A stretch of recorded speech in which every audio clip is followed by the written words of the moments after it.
بەناوی خوای گەورە سڵاوتان لێبێت بینەرانی بەڕێز و خۆشەویست داڵقێم جارەی بەرنامەی ئەمڕۆدا باز لە هەڵویستی کۆمەڵی ئیسلامی کوردستان دەکەین دەربارەی هەڵبژاردننی پەرلەمانی کوردستان کە بڕیارە 30 ئەیلول ئەنجام درێتەوە دوایین گۆڕانکاریەکان لەبارەی ڕوبەڕووبوونەوەی پرۆسەی تەزویر لە هەڵبژاردننی 12 ئایاری پەرلەمانی عێراق بە میوانداری بەڕێز ئەنوەر سەنگاوی ئەندامی ئەنجومەنی سیاسی کۆمەڵی ئیسلامی کوردستان سەرەتا راپۆرتێک دەبین دواتر لەگەڵ میوانەکەمان درێژە بەم پرسە دەدەین.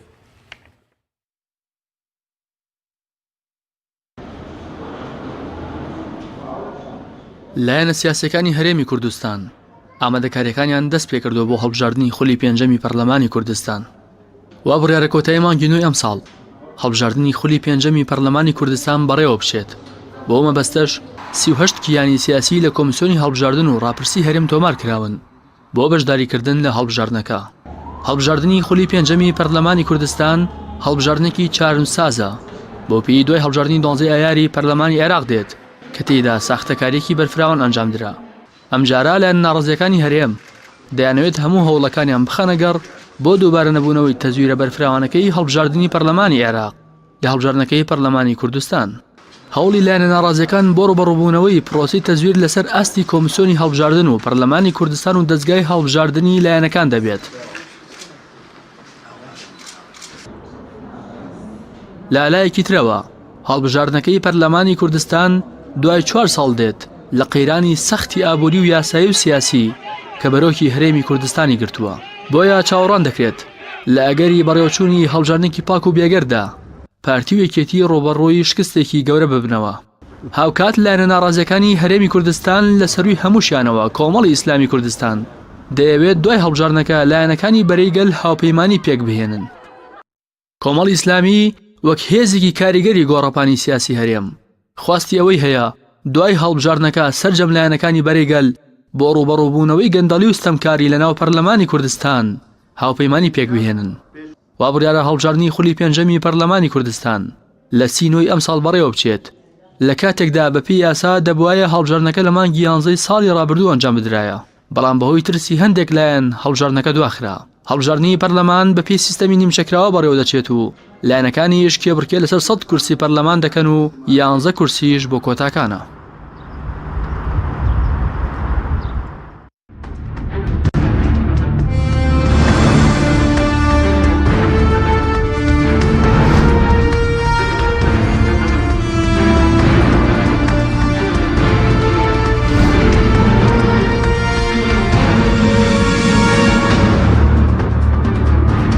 جارێکی تر سڵاوتان لێبێت بەڕێزان مامۆستان بەخێر بن سوپاس بۆ ئامادەبوونتان. ئەگەر سەرەتا لەوە دەست پێ بکەین لە هەڵبژاردننی پەرلەمانی کوردستان نزیک دەبینەوە وەکو کۆمەڵی ئیسلامی کوردستان بۆ بەشداریکردن لە هەڵبژاردنەکەدا چۆن بەشداری دەکەمەوە چ بڕیارێکتان داوە؟ بەڵێ بەناوی خوای گەورە و میرەبان زۆر سوپاس بۆ بەڕێستان بۆ ئەم دەرفەتە. ئێمە وەکو کۆمەڵی ئیسلامی کوردستان وەکو قەناعەتێکی خۆمان بۆ گۆڕانکاری لە پرۆسی سیاسی هەم لە هەرێمی کوردستان و هەم لە عێراق قەناعەتمان وایە پرۆسەی هەڵبژاردن یەکێکە لە میکانیزمە هەرە گرنگەکان بۆ گۆڕانکاری و دەسا و دەستکردنی دەسەڵات هەم لە هەرێمی کوردستان و هەم لە عێراق. بۆیە ئێمە لە کۆی پرۆسەکانی هەڵبژاردن نەکەرام هەڵبژاردنانەی ئەخیر هەتا لە دوای ڕوخانی ڕژێمی پێشوو ئێمە لە ساڵی 1992 قەناعەتمان بە پرۆسەکانی هەڵبژاردن هەبووە کە بەداخەوە لە هەرێمە نەکراوەکو پێویست. یەکەمین پرۆسەی هەڵبژاردن بۆ پەرلەمانی کوردستان ساڵی 92 کرا 95 ساڵی 1992 ئێمە لەوێ بەشداریمان کرد و پاشان هەڵبژاردننی شارەوانەکان لە 2 ئیدارەی جیا لە سلێمانیش و لە هەولێر کرا لە ساڵی 2000 لەوەشان بەشداریمان کرد. قەناعەتمان وا بووە کە دەنگی هاوڵاتی سەنگی مەحەکە و لە ڕێی دەنگی هاوڵاتیانەوە ئەمەتوانین گۆڕانکاری لە سیستمی سیاسی و لە پرۆژە خزمات گوزاریەکان و لە سیستمی بەڕێوەبردننی وڵاتان بکەین. ئەمە قەناعەتی ئێمەیە. بۆیە ئێمە بۆ ئەم هەڵبژاردنەی پەرلەمانی کوردستانیش کە بەداخەوە لە کاتێکایەتە پێشەوەم پرۆسەیە کە ئێمە زۆر هاوارمان کرد کە دوانەخرێ کە ساڵی پار بوو وادەی ئاسایی و یاسایی هەڵبژاردنی پەرلەمانی کوردستان، بەڵام ئەو دوو حیزبە کە قۆرخی دەسەڵاتیان کردووە لە هەرێمی کوردستانە بە ئیتیفاقێکی ژێربەژێر ساڵێکی تر مدەی پەرلەمانی کوردستانیان درێژ کردەوە کەوتە ئەم تەوقیتە ئێستاوە کە تەوقیتێکی زۆر نالەبارە ئەویش لەبەرەوەی پرۆسی هەڵبژاردنەکانی پەرلەمانی عێراق ئەنجام درا ساختەکاریەک و گزیەکی زۆر لە پرۆسەکە کراوە کە هەموو موسساتی ڕسمی لە وڵاتی عێراقا هێناوەتە سەرخەت بە محکەمەی فیدرالیشەوە بە پەرلەمانی عێراقیشەوە بە ئەنجومەنی وەزیرانیشەوە بە هەموو موسسات جیاجیەکانی عێراقەوە ئێستا سەرقاڵن چۆن ئەم پرۆسەیە ڕاستکەنەوە پرۆسەی هەڵبژاردنی ئەنجومەنی نوێنەرانی عێراق کە بەڕاستی سیقیدای هاوڵاتی نەهێڵاوە هاوڵاتی مەیوس کردووە بێتاقەت کردووە لەوەی کە زۆر بە ئیرادەیەکەوە بە حەزێکەوە بە ڕغبەتێکەوە ئەچێتە سەر سنووقەکانی دەنگدان بۆ گۆڕانکاری بەڵام گۆڕانکاریەکە نابینێ جا ئەمە بەڕاستی ئێستا ئەم تەوقیتی پەرلەمانی هەڵبژاردنی پەرلەمانی کوردستانە کەوتۆتە دوای ئەم پرۆسەیە بۆی ئێمە وەکو کۆمەڵی ئیسلامی ئێمە قەناعەتمانە قەناعەتمان وایە ئەبێ ئەنجامەکانی ئەم هەڵبژاردنەی پەرلەمانی عێراق دەرکەوێت بۆ هاوڵاتیانی عێراقیش و کوردستانیش کە حەقیقەتەکەی چۆن بووە و ئەو لایەنانشی تەزویریان کرد ساختەکاریان کرد ئاشکراکرێن بۆ خەڵک و حتا ئێستا لە تعدیلی چوارەم کە بڕیارە بەیانی لە پەرلەمانی عێراق قسەی لێ بکرێ ئەو لایەنانەی دەستیان بووە لە ساختەکاری و ئەو پاڵێوراوانەشی ساختیان بۆ کراوە ئەبێت لە پرۆسی سیاسی و لە ناو پەرلەمانی عێراقا دوورخرێنەوە ئەوە بەڕاستی قەزەیەکە چونکە ئەم قەزەیە کۆی پرۆسی سیاسی لە عێراقا سۆتە ژێر پرسیارەوە جا بۆیە ئێمە بەڕاستی ئومێد دەکەین پەرلەمانی عێراق کە وەکو پەرلەمانێکی ئەکتیڤ و کارە هاتە پێشەوە و داکۆشی لە دەنگی هاوڵاتیانەکە لە عێراقا و ئەم پرۆسی سۆتە ژێر پرسیارەوە تا ئێستا سێ یاسای دەرکردووە یاسای تعدیل هەموارکردن بۆ ئەم پرۆسی هەڵبژاردنیە و ئەو مفۆزەی پێشووی تەجمی کردووە ئەستا مفۆزیەتێکی تری لە کۆمەڵی دادوەر پێکێناوە کۆمەڵی هەنگاوی جدیان ناوە و ئێستا ڕۆژ بە ڕۆژ ژمارەی ئەو ئەندام پەرلەمانانەی عێراق کە خۆشبەختانە لە کۆتا کۆبوونەوە لەسەر و 1970 بوو ئەم جارە زیاتری ژەبێت پێچێ بگاتە 220 نا پەرلەمان کە ئەمانە هەمووی ئەوە ئەگەێنێ کە ئەبێ پەرلەمانەکان نوێنەرەکانی خەڵک لە ئاستی داواکاری خەڵکابن بەڵێ زۆر باش دواترین سەرەوەی کە ئێوە دەتانوێت دوجار چی بکەن لە هەڵبژاردنی پەرلەمانی عێراق بەس بۆ کوردستان ئێوە بڕیارتاندا وەکو لیستێکی سربەخۆ بەشداری هەڵبژاردنەکە دەکەن وەکو کۆمەڵی ئیسلامی بەڵێ ئێمە وەکو کۆمەڵی ئیسلامی کوردستان ئەمە قەناعەتمانە پرۆسەی هەڵبژاردنی پەرلەمانی کوردستان هەموو لایەنەکان هەرێکە بە ڕەنگی خۆی هەرێکە بە شێوازی هەڵوێستی خۆی چۆن خۆی عرض کردەوە بۆ جەماوەری کوردستان و بەرنامەی چی بووە بەو شێوە بێتە پێشەوە بەشداری پرۆسی هەڵبژاردنکە ئەمە بۆ ئەوە ناگرێتەوە یا خەڵکێک تەسەووری وایە ئێستا ئێمە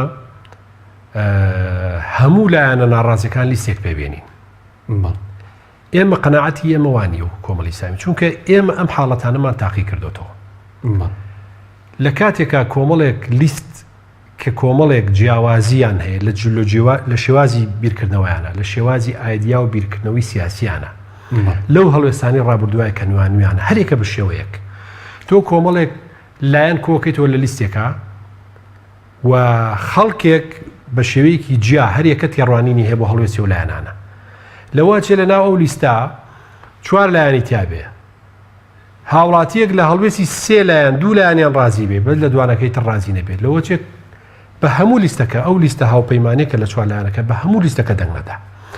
ئێمە هێشتا ماوەمانە ئێستا ئاخر پرۆسەی هەڵبژاردن کە لە نزیکی خۆمان کە لە وڵاتی تورکیا ئەنجامدرا هەموو ئەو لایەنانە کە چەندێ لایەنی عریقن لە پرۆسەی سیاسی لە وڵاتی تورکیا کە هەمویان بەجیا داوەزین بەڵام بۆ دوای انتخابات دوو بەرە دروست بووە بەرەیەک بەناوی بەرەی میلەت بەرەیەکیش بەناوی بەرەی کۆمار کە حیزبە دەسەڵاتدارەکە بڵێن ئەکەپە و لەگەڵ مەهاپە پێکێنن بەرەی کۆمار بەرەی میلەتی ژیانەکانی تر مع العلم ئەم لایەنان هەموو خۆیان بۆ خۆیان بەجیا چوونە تاو پرۆسەکە و بەسەر بەخۆی دەنگی خۆیان هێناوە بەڵام دوایی بەرەکە پێک دێنن ئەمە حاڵەتی حەقیقی و ڕاستەقینەیە چونکە ئێمە ناکرێ و ناشێ و ناتوانین ئێستا هەموو لە ناویەکا بتوێنەوە و ناتوانین ئێستا ئێمە یەک بەڵێ ئێمە ئێستا بەرەیەکەیە بەناوی بەرەی گەل ئەم بەرەیە کۆمەڵی لایەن دروستیان کردووە هەڵوێستیان بووە و ڕوبەڕووی ئەو گەندەڵکاری و گزیکاری کە ئێستا لە هەرێمی کوردستانە ڕووی داوە هاتوونەتە پێش ئەمە هەڵوێستێکە جێی تەقدیرە و ئەبێ ئەمە ئیدامی پێ بدرێ و ئەم بەرەیە فراوان کرێ ئەمە بەوە نابێ ئێمە لە ناوێکا بتوێنەوە چکە هیچ کاتێک بەڵە زۆر باش بس لەسەرەوە زۆر بۆ منە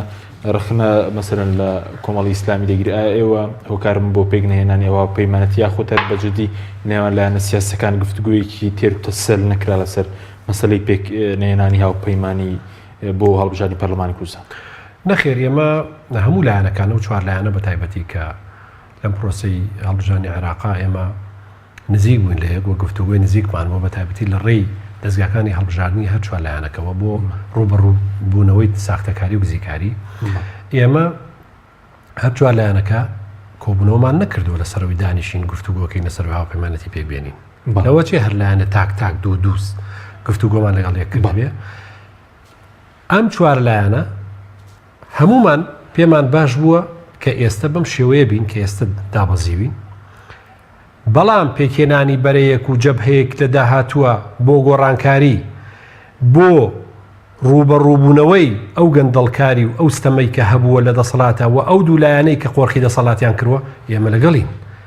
ئەمە لە ئێستەوە ئێمە ئیشمان بۆ کردووە بە شێوەیەکی عملی حتا ئێمە قسەمان کردووە لەوەی کە ئەم هەڵبژاردنەی پەرلەمانی کوردستان کە بڕێوەیە چ میکانیزمێک بگرینە بەر بۆ ئەوەی ساختەکاریەکان ئەم جارە بە هەموو شێوەیەک ڕوبەڕوو بینەوە و بربەستی گەورەی بۆ دروستکەین نەیەڵین جاری کە ساختەکارەکان بگەن بە ئاکام و نەتیجە بەتایبەتی ئێمە بەتایبەتی ئەو چوار لایەنە ئەنداممان هەیە لە کۆمیسیۆنی کوردستان و لە حتا بەڕێوەبەرایەتەکانی شارەکانیش کارمەندمان هەیە ئەنداممان هەیە و ئەتوانین ئێمە ڕێگرێکی فعلی بین لە هەر تەزویرێکە بەرنامەی بۆ بۆ مەسەلای پێی گفتوگوی جددی نەکرا لەوان لایەنەکان نەخێر گفتوگوی ڕوبەڕوو ڕاستەوخۆی لە هەر چوار لایەنەکە دانیشی قسە لەسەر بابەتە نەکراوەشتیوە بەڵام لایەنەکان وەکوتم تاک مداوەلاتی سیاسی لە بینمانە هەبووە هەمومان وامان پێ باش ڕێز لە هەڵوی سیلایەنەکان دەگرن بۆ نمونە هەر کەسەوە بە شێوازی خۆی بەشداری دەکات ئێمە قەناعەتمان وایە ئەوە باشە ئەوە سەلیمە ئێمە وەختی خۆی لیستی چاکسازی و خزمەتگوزاریمان دروست کرد ساڵی 2009 هەر مەرحەلەیەکی سیاسی کاری هەرێمی کوردستان بۆ کاتە عین بە هەمان شێوەی ئێستا ئەچێتی و پارتی ئەوان یەک لیستیش بوون ئەو کاتە لە بەرامبەر ئێمە وتمان ئەم لیستە دروست دەکەین بەرامبەر ئەوان و لیستێکە بێ ئەیکەین بە لیستی جەماوەر و هاوڵاتیانی هەرێمی کوردستان پێکهێنەری لیستەکە چەند لایەنێکی جیاواز مەشرب لە بیرکردنەوە و لە تەوەجوهاتی سیاسی بووین لایەنمان ینی هەمان بوو نەمانتوانی قەناعەت بە لایەنمان هەبوو لەناو ئەو لیستە نەیتوانی قەناعەت بە ئەندامەکانی خۆی بکات دەنگ بەو لیستە بێ چونکە خەڵکێکی مناقیزی فکری خۆی تیابینیەوە ئەمە گرفتە بەتایبەتی ئێمە لە هەرێمی کوردستانە هەر لایەنێکی سیاسی شێوازێکی پەروەردەیی تایبەتیمان بۆ ئەندامی خۆمان بۆ چۆنەتی گۆڕانکاری بۆ چۆنەتی پەروەردەی ئەم ئەندام و لایەنگر و دۆست ئێمە خیتابێکی تایبەتمەند بۆ جەماوەری خۆمان و خەڵک ئێستا ئێمە ناتوانین بەڕاستی لەم فترە زەمانێک کەما کە ئێستا هەمانەکە ئەمە کاری ئەوێ ماندووبوونیەوێ بەڕاستی ئێستا لەم فترە کەما ئێمە بتوانین قەناعەت بکەین هەموو ئەندامان و دۆست و لایەنگر و جەماوەر و دەنگدەرانی ئەم چوار لایەنە هەمویان بە هەمان حەماسەتیەوەی کە هەریەکە چیەکە بۆ لیستی خۆی بێتە پێشەوە بانگەشە بۆ لیستەکە ئێمە ئەمەشی تیابین هەر لە ینی حاڵەتی کە چەند لیستێک لە هاوپەیمانێکە کۆبنەوە هەر لیستە بە تەما ئەوی ترە شەکە لەسەر خۆی لابا چکە تەنها لایەنێک نییە بەسکە گەر تۆ خۆت بەسوودبی لە حەملەی خۆت لە بانگەشەی خۆت زۆر حەماسی ئەیکەی جوودی خۆت زۆر سەرفەکەی بەڵام ئەگەر چەند لایەنێک بین ئەوەی دا بەسەرەوە ئەوەی دا بەسەرەوە نەتیجە کۆی پرۆسەکە کەم تەرخەمی تێکەوە حملەیەکی سەرکەوتو ناکە و ناتوانێت پەیامەکەی خۆی زۆر باش بەس ماوەسە بۆی لای بینێران ڕوو بێسەی لایەنێک بەرپرسیار نییە بۆ نمونە بڵێن فڵان لایەن بەرپرسیارە کە هاوپەیمانەتی پێک نەهات و لایەن هاوپەیمانەتی فەرزی عین نییە خۆی مەهرە بێ پێکی بێنی ئەمە پێشنیارێکە و سنەتێکە و خەڵکی پێی باشە و خەڵکیش پێی باش نیە هەموو عێراق لە عێراقا چەند هاوپەیمانەتی کراوە ئەسڵەن ئەو حیزبە شیعانەی عێراق کە بەیەکەوە بوون هەمویان جابوونەوە لە یەک هەر یەکە قایمی خۆی دروست کرد باش ئێستا قسەیە لەسەرەوەی ئێستا هاوپەیمانی پێبێنن کە انتخاباتەوە باش بەس ئێستا خواستیەوەتانێک کە دوای مەسەلەن کە لەم قۆناغە نەتوانراوە پەیمانی پێک بێنرێ بۆ پێش هەڵبژاردن خواستوتانەی کە دوای هەڵبژاردن هاوپەیمانیتی پێک بێن بەڵێ ئێمە خواستمانەوەیە نەک دوای هەڵبژاردن هەموو کاتێک بۆ ڕوبەڕووبوونەوەی گەندەڵی بۆ چاکسازی بۆی ئەم وڵاتی ئێمە لەم هەموو قەیرانی کە تێکەوتۆ دەریکەین لە عێراقش و لە کوردستانیش ئامادەی پێکهێنانی هەموو بەرەیەشین دوای ئەوەی کە بەرچاوڕۆشن بوو هەموو لایەک حەجمی خۆی چەنە و چەندێک کورسی هەیە ئێمە ئێستا بۆ نمونە ئەم لایەنانە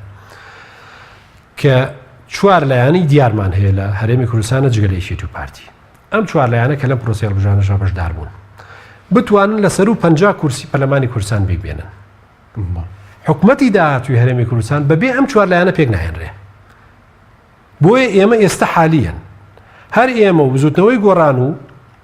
یەکگرتووی ئیسلامی چل کورسیمانەیە ئێستا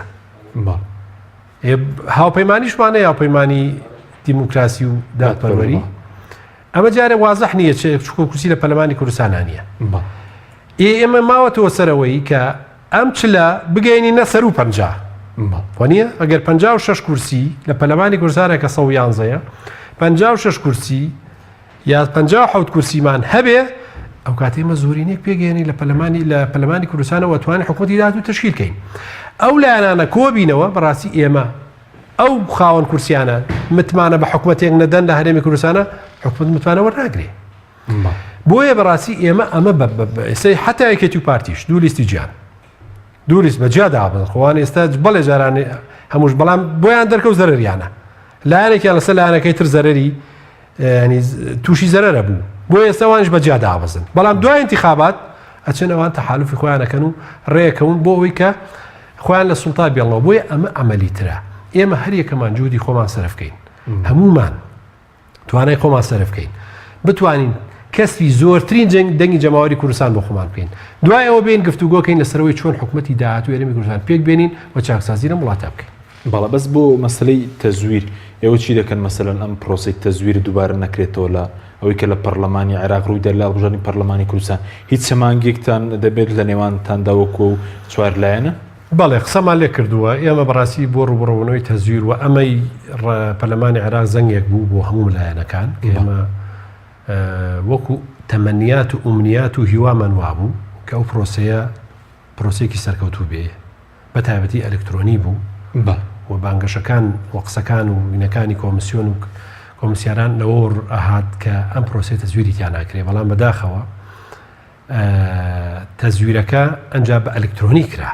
تەزویرەکە چووە ناو ئەجیزەکانەوە کە بەداخەوە ینی وای لێ هاتبوو کە ئێستا ئێمە بتمانەمان بە انتخاباتی ئەلکترۆنیش بە هیچ شوێنەوە بۆیە وەستە داوا کە پەرلەمانی عێراق داوای کردو و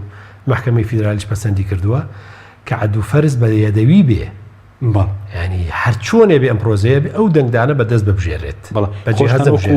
و شەژلایەنە بە فەرمی داواتان لە کۆمیسیۆنی کوردستان کردبوو کە ئەلکترۆنی بەکارنێن بەڵێ خۆشبەختانە ئێمە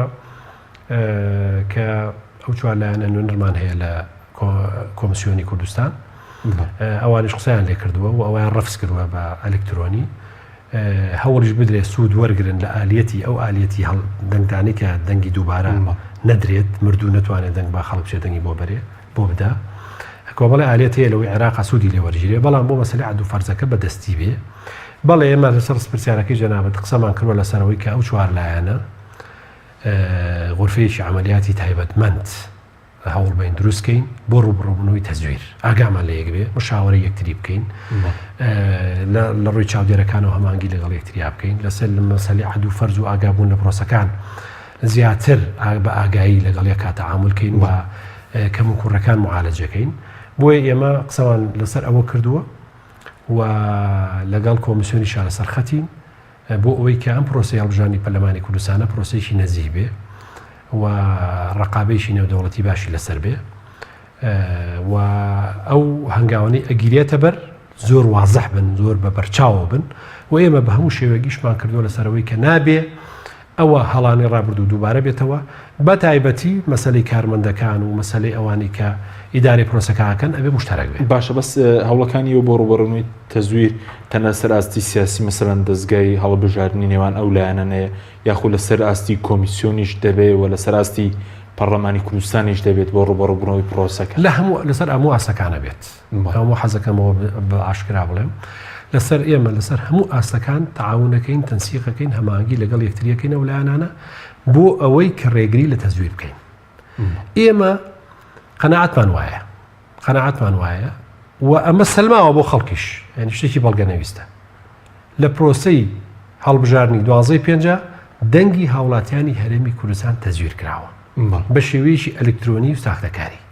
و ئێستا ڕێبینن ئەم هەنگاوانەی پەرلەمانی عێراق و ئەو خەتەواتانێنراون هەمووش دلیلی ئەوەن کە تەزویرێکی گەورە کراوە بەربڵاو کراوە و دەنگی هاوڵاتی ڕاستەقینە دەرنەکەوتووە. ئێمە بۆ ئەم مەسەلەیە لەسەر هەموو ئاستەکان پەرلەمان، حیزبەکان، حیزبە سیاسیەکان، دەستگاکان و مؤسساتی هەڵبژاردن و کۆمسیۆنیش لە کۆمسیۆنیش شێوازی پێکێنانی کۆمسیۆنی ئێستای پەرلەمانی هەرێمی کوردستان کە سەر بە پەرلەمانی کوردستانە بە شێوەیەکی تەوافقی دانراوە و نوێنەرایەتی ئەو نوێنەرایەتیانەی کە ئەکرێن لە کۆمسیۆنی نوێنەرایەتی لایەنەکانی تایە لە ئاسی گشتی و لە ئاسی پارێزگاکانیش. بۆیە ئێمە چاودێریەکی جدی پرۆسەکەکەین و هیوادارین ومێ دەخوازیین کە بە هەموو لایەکمان بتوانین پرۆسەیەکی سەرکەوتوو بۆ پەرلەمانی کوردستان بۆ هەڵبژاردننی پەرلەمانی کوردستانی خولی پێنجەم بە شێوەیەکی سەرکەوتوو ئەنجام بین و بە هەموو لایەکی بسەلمێنین کە هەرێمی کوردستان هەنگاوەنێ بەرەو چاکسازی، هەنگاوەنێ بەرەو دەسا دەستکردنی دەسەڵات. زۆر باش بەس سەبارەت بووی کە تەنیا ماوەی پەرلەمانی کوردستان هەڵبژاردننی پەرلەمان دیاری کراوە کە وابڕێ لە سینۆ بەڕێوە بچێت. ئەی سەبارەت بە هەڵبژاردننی سەرۆکاتی کە دیاری نەکراوە ئەنجومەنی پارێزگاکانیش کە ماوەی یاسایان بەسەرچوو ئێوە ڕاتان چیە لەسەر ئەم پرسانە؟ ئێمە بەڕاستی بەداخەوە یعنی مؤسساتی هەرێمی کوردستان مؤسساتێکی متەکامل نین، یعنی وەکو بڵێ نقاط ناخەنە سەر پیتەکان. یعنی تۆ دوو پرۆسی سیاسی دوو پرۆسی هەڵبژاردن ئەنجام دراوە پەرلەمانی کوردستان لەگەڵ ئەنجومەنی پارێزگاکان و هەروەها سەرۆکی هەرێمی کوردستان. ئەمانە هەموو یاسای هەیە لە هەرێمی کوردستانە بەبێ ئەوەی یاساکانی ئڵغا کرابێتەوە. ئێستا بێدەنگی کراوە لە دوو پرۆسی هەڵبژاردن، هیچ ڕوونکردنەوەیەک و ڕۆشنکردنەوەیەک نییە بۆ خەڵک لەم بارەیەوە. ئێمە ئێستا وەکو خۆمانەکو کۆمەڵی ئیسلامی ئێمە قەناعەتمان وایە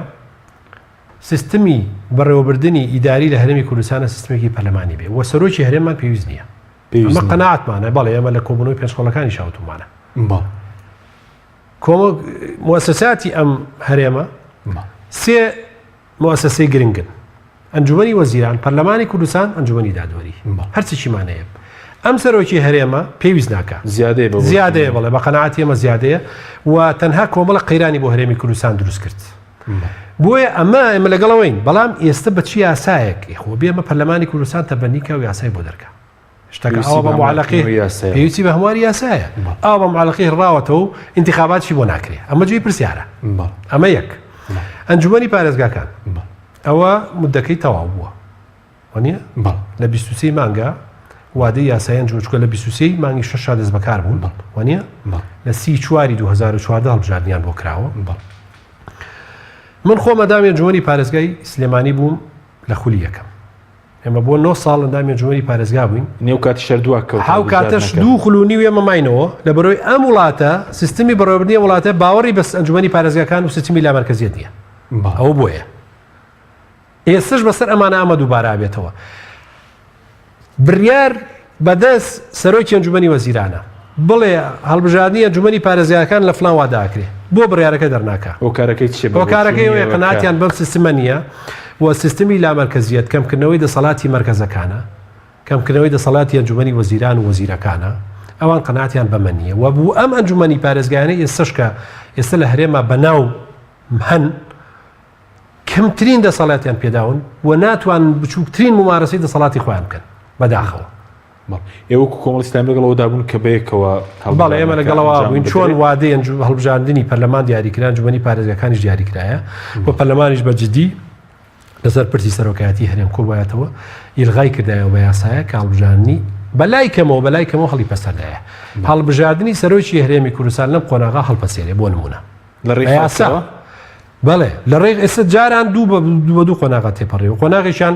لەلایەن پەرلەمانەوە هەڵبژێراوە، جارێک 2005 جارێکیش لە ڕێی خەڵکەوە. ئێستا هیچیان نەما کە هیچیان نەما بەچی یاسایەک نازانینە وازەح نییە پەرلەمانی ژە مەسلەی بێدەنگە بۆیە بەڕاستی ئەمانە هەموویە بێ ڕێکخرێتەوە ئەگەر ئێمە وڵاتی مؤسساتین ئەگەر ئەمانەیە ئەم وڵاتی ئێمە تحکومی حیزبیتیانە مێنێت تحکوم و قراراتی شخصی تا حکوم نەکە باشە بەس هەوڵێکی شێ بۆ دواخستنی پەرلەمانی هەڵبژاردننی پەرلەمانی کوردستان یەکێتی نیشتیمانی داواکاری لە پارتی کرده و ئێوە ڕاتان چییە مەسەلەی دواخستنی پەرلەمانیش هیچ کاتێ ئێمە لەگەڵ دواخستی پرۆسێکی پەرلەمانی و هەڵبژاردنانە بووین لەگەڵی نین چونکە ئەمەی ساڵی پارتکرایە ئەم ڕوتوشیم قێرانی ئێستا نابووین کە وادی خۆی بوو وەکو باسم کردێمە لە ساڵی 92 بەحساب وایە پەرلەمانمان هەموو ساڵی هەڵبژاردایە تا 2010 هەتا ئێستا 4 خولمان هەڵبژاردووە خولی دوم لە 2005 بووە وانە ئێمە کەواتە گەر حسابی کەین 27 ساڵە ئەوایە 9 خولمان هەڵبژاردایە وانە ئێمە 4 ماڵ هەڵبژاردووە 5 خولیمان تێپەڕان و هەرێکی هەجاری بە عوزرێک ئێستش ئەم هەڵبژاردنەی کە ئەکرێ لە سینوە باز دواخستنێکرێ وەڵا بۆ حیزبێکی سیاسی کۆنگرەی هەیە و ئەو مەشغولی کۆنگرەکەیەتی و بخرێتە دوای کۆنگرەکەی و باشە یعنی هەڵبژاردننی موسساتەکانی کە سیستمی سیاسی لە سەروەستاوە کەوتۆتە سەر قەراراتە حیزبیەکان کەواتە کەوتۆتە سەر حیزبێکی سیاسی وا بۆی باشە سە بۆ نمونە باش ئەم وادەیە بۆ لە کاتی حملەی هەڵبژاردنەکانی پەرلەمانی عێراق ئەم وادەیە دیاریکرا حکمەتەکەی چی بوو وەڵا نازانین ئێمە حکمەتەکەی هەرێکەمان تێڕوانینێکمانەیە نازانین حکمەتەکەی بۆ پێشتر دیاری نەکرا بۆ لەو تەوقیتا دیاریکرا یان بۆ بەسراوە بە نەتایجی هەڵبژاردنەکانی پەرلەمانی عێراقەوە واتە گەرم دوو حیزبی دەسەڵاتە بزانن نەتیجەیان خراپە بێ هەڵبژاردن ئەنجام نادەن بزانن ئێستاگەر پرۆسی ڕوبەڕبوون و تەزویر لە عێراق سەر بگرێت ئەگەرێکی زۆر بێسێ ئەمە تێڕوانینێکە لە تێڕوانینەکان ناڵم بە مسلەمی وایە بەڵام تێڕوانینێکە لە تێڕوانەکان ئەم دوو حیزبە مسۆگەری ئەویان کردووە لە پرۆسی هەڵبژاردننی پەرلەمانی عێراق سەرکەوتووە بن و پرۆسی تەزویریان نزامن کردووە بۆی وادەی هەڵبژاردننی پەرلەمانی کوردستانیشیان دیاری کرد باشە هەروتارە و تەحلیلی بۆ کرد باشە بەس ئێوە ڕێگە دەدەن جارێکی تر ئەم پرۆسی تەزویرە دووبارە بێتەوە هەموو ڕێگەگیری کە لە پەرلەمانی عێراق کرا ئێمە هەموو ڕێگەگیری نەبەر بۆ ڕێگەگرتن لە پرۆسی بەڵام دەتوانن ڕیان بگرن ئەم مەسەلەن دووباری نەکەنەوە ئێمە ینی حەزەکەمەوە لای هاوڵاتیانی کوردستان ئاشکرا بێ یعنی کە ماڵین بربەست دروستەکەین ڕێگریەکەین خەڵکێک تەسەوروە ئەم شتارە بێ بەهێز بکرێ ئێمە قەناعەتمان وانە قەناعەتمان وایە نییە ئێمە بۆ ئەوەی ئەم سیستمی سیاسی هەرێمی خۆمان ڕێکێنەوە پەر هەموو کۆمەڵ دەستباتەوە چەک بزوتنەوەی گۆڕان دەستباتەوە چەک ئەو لایەنەی زوڵمی لێکرێ بڕە پەنابەرێ بۆ چەک ئەمە غەڵەتە ئێمە وڵاتی خۆمانە ئێمە بەزەیمان بە وڵاتی خۆمانایەت و دڵسۆزین بە وڵاتی خۆمان بۆمانە ئەم سیستمە چاکەین بەڵام ئەمەژەوە ناگرێتەوە هەموو سنوور بەزانێکیش قوبوڵ کرێ هەموو سنوور بەزانێکیش قوبوڵ کرێ کە ئەژێ قوبوڵ ناکرێ مانەوە نیە کە تۆ بە قۆ جوابیتەوە شێوازی مەدەنیمانەیە ینی پێ دوای ئێستا کە ئێوە گرتوتانە بەرامبەر پرۆسی تەزویر قوبوڵ نەکرد بەڵێ ئەزای بۆ کارانەی کە کردوتانە سەلمانمان بە هەموو هاوڵاتیانی هەرێمی کوردستان و عێراق هیچمان نەکردوێ کە تەزویر کراوە ئەو دوولایەنەش ناتوان بڵێن تەزویر نەکراوە نەیانتوانی ئێستش لەگەڵیشان لە ملبەرە دەبن تاکۆ بەڵێ لەگەڵیانەوین تا ئەگەینە نەتیجە بەداخەوە هەست دەکەین تەدەخولاتی ئیقلیمی هەیە تەدەخولاتی نێودەوڵەتی هەیە گەیوەتەوە حاڵەتەی کە ینی ڕۆژێک زیاترە ڕوا ڕۆژێک تێ پەڕێ قەرارێکی نوێ دەن بە هەتا ئەم فۆزیە نوێش کە دروست کراوە کە ئێستا لە کۆمەڵێک دادوەر ئەنجومەنی قەزای عێراقی دروستی کردوون ئەمانەش کەوتونەتە بەر کەوتونەتە ژێر لێپرسینەوە و هەر ڕۆژی جۆرەقارێت تا ئێستا چەند یاسایەکیان پێ دەرکردوون کە بەداخەوە سێمیان تعدیلی سێمیان زۆر جێگەی ناڕزایەتیە و زۆر مناقزە لەگەڵ و قەرارەی پەرلەمانی عێراق دایەتی کە ئێداوا ئەکە عەد و فەرزی یەدەوی بوو هەموو سنووقەکان بکرێتەوە کەوانێ ساڵێن ئەوانەی شەکوای لەسەرە ئەزای هەری شەکوای لەسەر سێمانی چەنداناکە 68 سنووقەکە خۆ لێرە پێ لێرە خۆمانەمان کرد بۆچی قەزای عێراقی و پەرلەمانی عێراقی بوو یعنی ئەمە تەشویقکردنی قەرارەتەکانە بۆیە جاری کە پەرلەمانی عێراق بەیانی کۆ بێتەوە ئێوە یاسای تعدیلی چوارەم دەرکا بۆی ئەوانیش فێرکە پێیان بڵێ ئێوەش جارێکە بۆتان نییە دەستخرەونە ئەم پرۆسی سپاس دەکەین بەڵە بینەرانی بەڕێز ناوبڕێکی کورتمان هەیە دواتر دەگەڕێن وڵاتان لەگەڵمان بمێنەوە.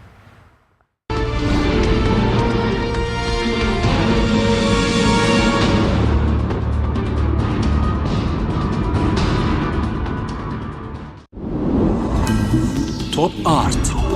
تاکە بریکاری تۆڕی میدیایی کۆمەڵ بۆ دروستکردن و بڵاوکردنەوەی ڕیکلام. تۆپ ئارت.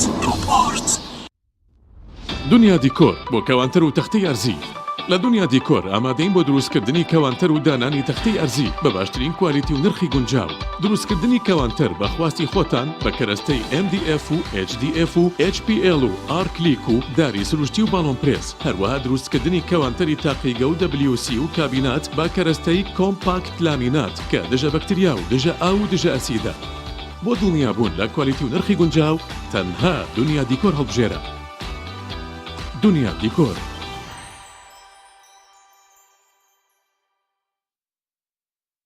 گروپی کۆمپانیەکانی نوێکار بۆ جوانکاری بیناسازی. گروپی کۆمپانیەکانی نوێکار لە وەرزێکی نوێی کارکردنیدا هەڵدەستێت بە داشکاندنێکی بەرچاو بۆ سەرجەم مەوادی جوانکاری بیناسازی و پێداویستیەکانی. هەمیشە تۆکمەی و جوانی و خێرایی لە پێشینەی کارەکانیەتی وە سەرجەم کارەکانی کۆمپانیای نوێکار زەمانی 10 ساڵی لەگەڵدایە. لە سەرجەم پارێزگاکانی هەرێم کار دەکەین و گواستنەوە و بەستن بێ بەرامبەرە. لە ئەزمموی کارەکانمان هەمیشە تۆکمەی و جوانیمان دڵنیاکەرەوە بۆ کڕیارانمان. ناونیشان کەلار شەقامی سەرەکی لیوا بازار بەرامبەر مزگەوتی تەقوا. گروپی کۆمپانیەکانی نوێکار. فانسینێت خێراترین هێڵی ئینتەرنێت بە داوەلۆندی بێسنوور ئێستا لە خزمەت کڕیاراندایە. فانسینێت جۆرەها کارتی پڕکردنەوەی بۆ ئامادە کردوون کە سەرجەمیان داوەلۆندیان بێسنوورە بۆ ماڵ و شوێنە گشتیەکان. کارتی 9000 دیناری بۆ ماوەی 1 هەفتە، کارتی 7000 دیناری بۆ ماوەی 15 ڕۆژ، کارتی 30000 دیناری بۆ ماوەی مانگێک، کارتی 40000 دیناری بۆ ماوەی مانگێک و بە خێرایی زیاتر کە تایبەتە بە یاری ئۆنلاین. هێڵی فانسینێت لە ڕێگەی ئامێرێکی تایبەت کە لە سەرباندا دەنرێت وەردەگیرێت و لە ڕێگەی گێنەرێک بۆ ئامێری بڵاوکردنەوە لە ناو ماڵەکەت یان شوێنی کارەکەت کاری پێدەکرێت. ژمارەی تەلەفۆن 070 224 75 74 یان 050 194 36 37. فانسینێت.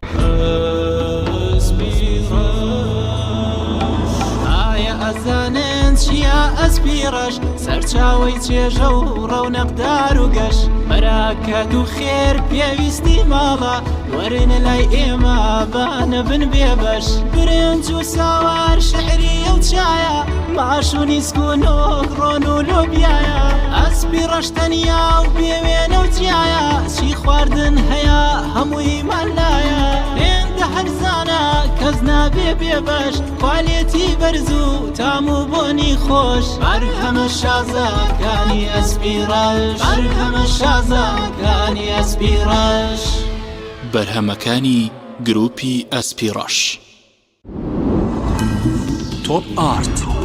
تاکە بریکاری تۆڕی میدیایی کۆمەڵ بۆ دروستکردن و بڵاوکردنەوەی ڕیکلام. تۆپ ئارت.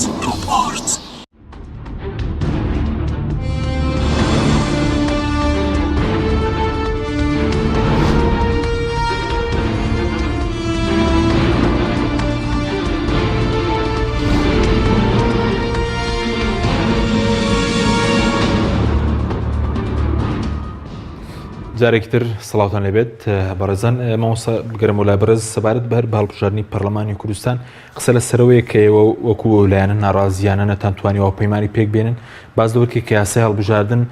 کێ لە هەڵبژاردن براوە بوو لیستی پێش هەڵبژاردن نەتوانێت حکوومەت پێک بێنێ ئێوە گەر زۆرینەش بێنن دوای ئەمە مافیەوەتانی حکوومەت پێک بێنن ئەمە چۆنە پرسە؟ بەڵێ ئەو بابەتە لە کۆبڕۆی پێنج حیزبەکە باس کرا با تایبەتی کاتی قسەمان لەسەر هەموار یاسای سەرۆکاتی هەرێم کرد. ئێمە قسەمان لەوە کرد کە دوای هەڵبژاردن هەر تەحالوفێک یا هەر لیست کۆمەڵە لیستێکی براوە زۆرینەیشان پێکێنە ئەوان ئەتوانن ببن بە لیستی براوە ئەوان ئەتوان مکەلەف کرێن بە تشکیلکردنی حکوومەت. بەڵام لەلایەن ئەو لایەنەکانی ترەوە بە تایبەتی و دوو لایەنەی دەسەڵات ئەوە ئەیانوو بۆ شێوە نیە بۆیە ئەمە شتێکی خلافێ لە بینی یاساناسەکانە کە ئایا ئەم بابەتە بەم شێوەیەیە یا ئەوی ترە. بۆیە ئێمە نەگەیشتی نەتیجەیەک لەو مەسەلا وەکو کۆبنەوەی پێنج حیزبەکان لەو کاتە بەڵام ئەوەی کە وازەح بێ ئەوەی کە ئاشکرا بێ چەند حیزبێک کە ئێستا حالێنەوە لە عێراق ممارەساکرێ چەند فراکسیۆن بردوێتەوە ئەم فراکسیۆنانە کۆبنەوە زۆرترین فراکسیۆن پێگەێنن ئەو زۆرترین فراکسیۆنە توانێت چی بکە ئەتوانێت تشکیل لە حکوومەتکە و ئیعلانی کا بڵێ من حکوومەت باشە، بەڵام ئایا لە هەرێمە ئەمەمان بۆ ئەکرێتەتی ئەو کاتەی ئێمە بەڕاستی ئەم بابەتە ئەبێ جێی نیقاش و قسە بێ و ئەو کاتە شارەزایانی یاسا ئەبێ قسە لەم بابەتەکەن و بابەتەیەک لاکەن بەڵام یەکلانە بۆ تۆ بەلایەکە باشە بەس ئێوە چاوتان لەوەیە ئەوەندە کورسی بێنن مەسەلەن حکوومەت پێک بێن وەگۆ لە ناڕاست بەڵێ من باسم کرد ئێمە ئێستا ئەو تەنها ئەو چوارلایانە کە ئەو سێلایانە عەفوکە ئاماژەم پێکرد چل کورسیمانەیە کە بریتە لە کۆمەڵی ئیسلامی بزودنەوەی گۆڕانێگرتووی ئیسلامی و هاوپەیمانیشمان هەیە ئێستا ئەوانیش تەتەڵوعیانەیە بۆ کۆمەڵی کورسی بۆ خۆیان ئەگەر ئەوان دە کورسیش بێنن بە حەجمی سیاسی خۆیان و تەوقعاتی خۆیان ئەوە چێتە 50 اینجا ئێمە ئەگەر بێت و ئەم جەماوەرەش وەکو کۆمەڵی ئیسلامی چاوتان لە بڵاوژانی پەرلەمانی عێراقیش چاوتان لە ڕێژەیەکی زۆر و دەنگەکانیان بردن جا دەنگەکانیان بردین خۆوە زوڵمێکە کراوە ژینامە خۆ دەنگی جەماوەری خۆمان و خۆی خۆمان نەزانی چۆنەوە ناوەندی هەڵبژاردنیشمان ئەعلانیان پێتەوە لە چەند کورسستانی ئێمە تەسەوڕمان وابوو وەکو کۆمەڵی ئیسلامی حەدی قەت 5 کورسیمان هێنابوو لە پەرلەمانی عێراق حەدی کەمەکەی ئەگەر سەر زیاتر بۆ پەرلەمانی بۆ پەرلەمانی کوردستان بەڕاستی عادەتمان نیە زۆر ڕەخەموشت لێبین عادەتمان نییە بەڵام ئومێدمان وایە بە پێی و هەڵستانی هەمان بۆیە ئێستا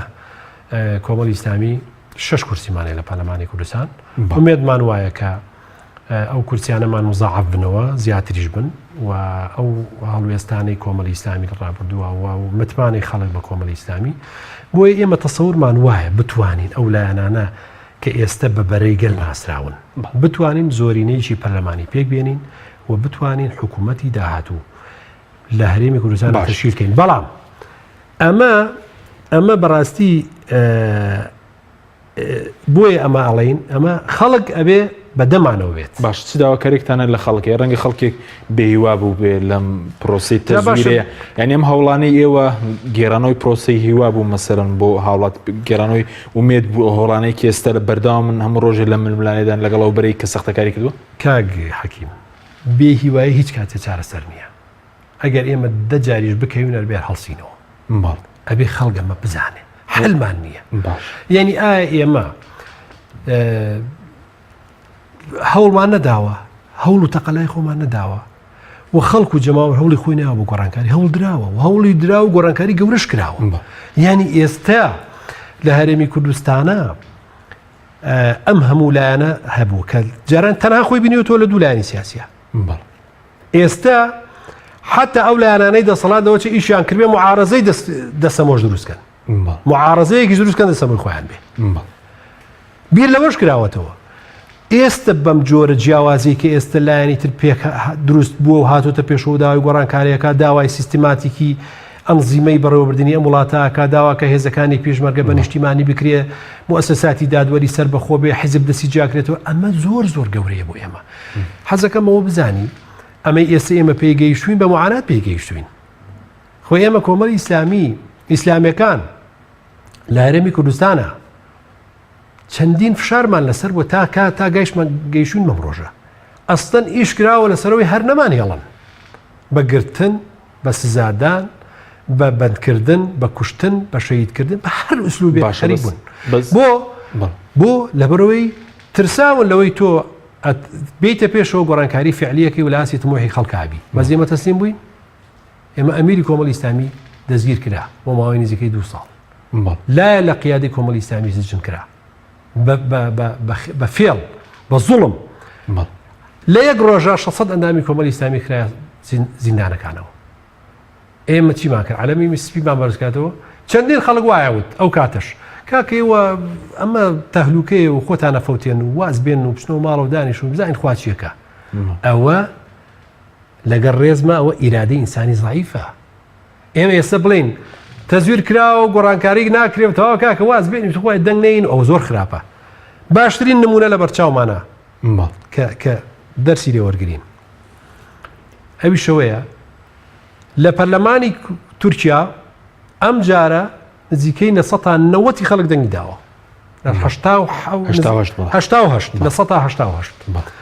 باوەڕکە لە وڵاتانی ئەوروپی خەڵگەوە ناچێ بۆ دەنگدان سەری ئیرادەی شعبی تورکیکە حەزی لە گۆڕانکاریە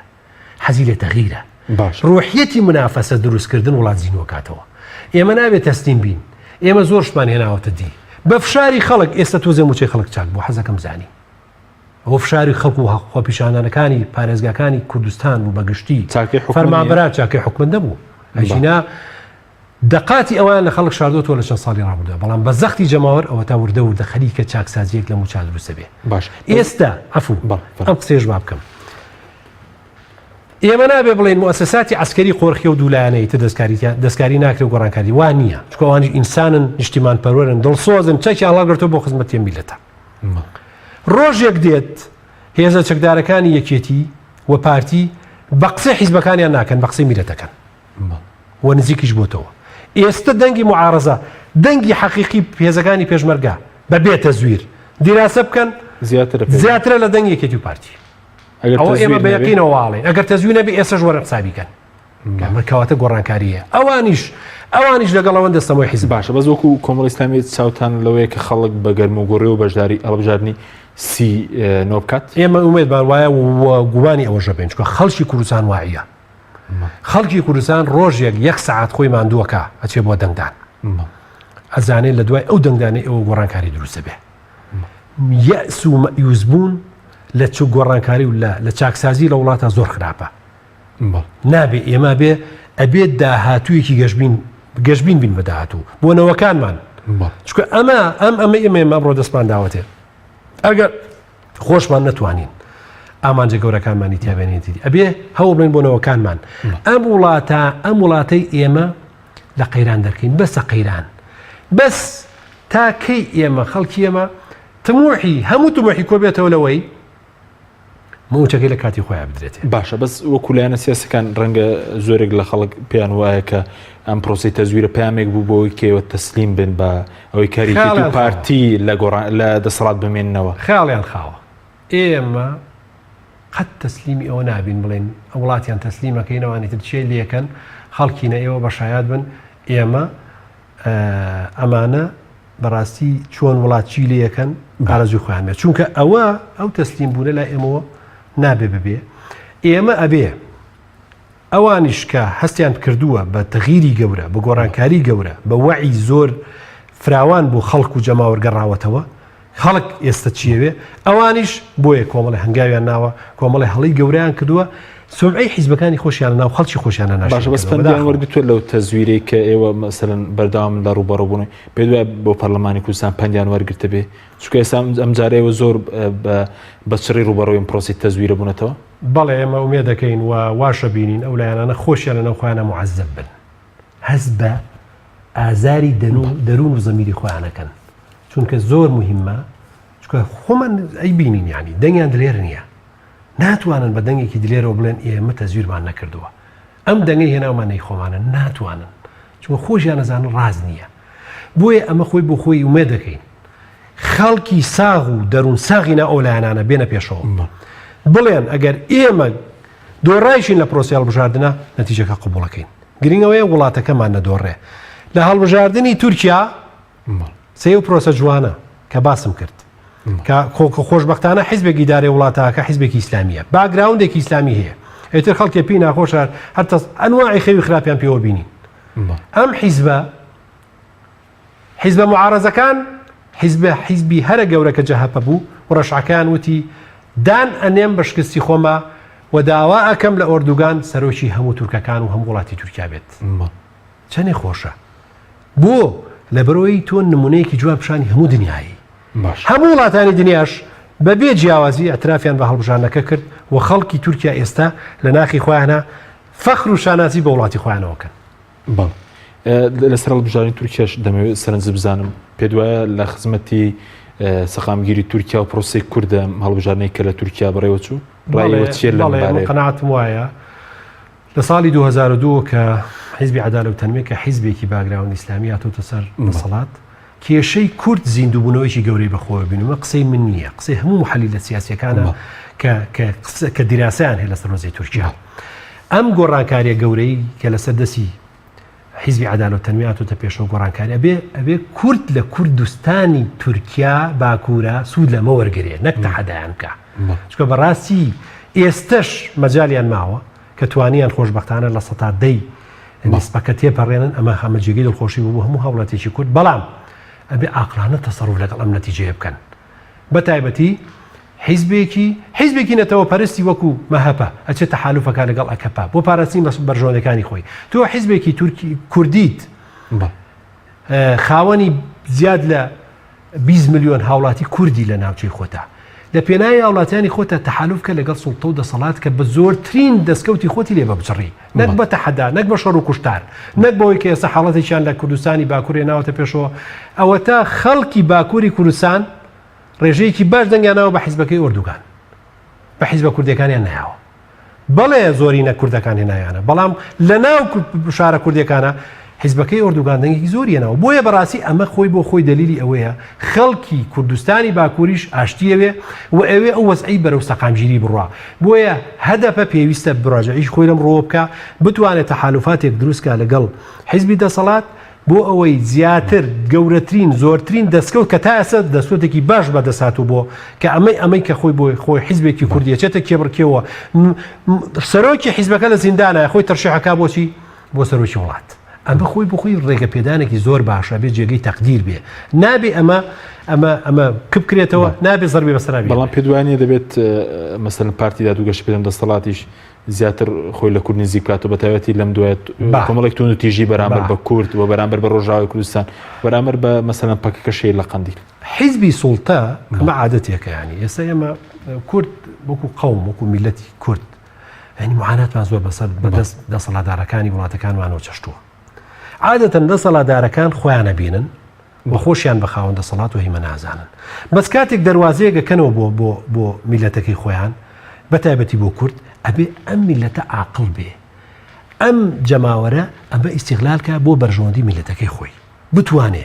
بتوانێت زۆرترین دەستکەوت بێنێ لەم ڕۆ بۆ خۆی بەتایبەتی ئێستا هەمواری دەستوری تورکیا لە ئارادایە کە ئەمە پێویستە بۆ کورد بێتە ناو قەزیەکەەوە بتوانێت مافەکانی ملەتی خۆی تیا دەسەبەرکە ئەمەش لەگەڵ حیزبی دەسەڵاتدارە سپاس دەکەم دو پرسیارم زۆر بە کوتی لەسەر مەسەرەی هەڵبژاردننی پەرلەمانی عێراق کاتمان نەماوە ئێستا بەیانی سپەی کۆبنەوەی پەرلەمانە تەسەور دەکەن کە بە یەکجاری ئەم نەتیجە ئەلکترۆنی هەڵبۆشێتەوە سپەی پەرلەمان بتوانێت وڵای ئومێدمان وایە و ینی ئێمە زۆر جێی تەقدیرە لامان بە تایبەتی لیژنەی یاسایی پەرلەمانی عێراق زۆرمان دوورمەناسانە خەریکن شەو ڕۆژیان خۆتە سەریەک بەردەوام متابعی وەزعکەکەن ومێ دەکەین لەسەر ئەو ڕۆتە بەردەوام بن ومێ دەکەین پەرلەمانی عێراق ئەو ڕێزەی بوویەتی بۆ موسساتەکانی بیپارێزێ ئەویش بەوەی کە مافی دەنگدەرانی هاوڵاتیانی هەرێمی کوردستان و عێراق بگێڕێتەوە بخۆی ئەوەندەی کەواگەدارم پەرلەمان دەوێت سپەی چی بکات بۆ دیارترین ئەو هەموارەی کە ئەوەی ئێمە بزانین بەپێی هەمواری چوارەمە کە بەدەستیان ناوەتێ هەموو سنووقەکانی عێراق هەموو وێزگەکان بەبێ ئیسیسنا نەگەوەی کە بەهۆزیەکەی تازەکە دایناوە هەمووی عەدوفەرزی دەستی بۆ بکرێتەوە و هیچ شوێنێک ئیسیسنا ئێمەی بۆ نەکرێت و ئەوانەشی دەستیان بووە لە تەزویرە ئەو لایەنە سیاسیانە ئەبێ قسای سیاسی بکرێن واتە جوجیا بکرێن لە پرۆسی سیاسی عێراق و ئەوەندا پەرلەمانەشی تەزویری بۆ کراوە مافیەندا پەرلەمانەتی پێ نەدرێت زۆر سوپاس بۆ بەڕێز مامۆستا نوورسەنگاوی ئەندامی ئەنجومەنی سیاسی کۆمەڵی ئیسلامی کە لەم بەرنامەی لەگەڵمان بووی سوپاس بۆ ئێوە بینەرانی بەڕێز سوپاس بۆ هاوکاران تا بەرنامێکی تر خواتان لەگەڵ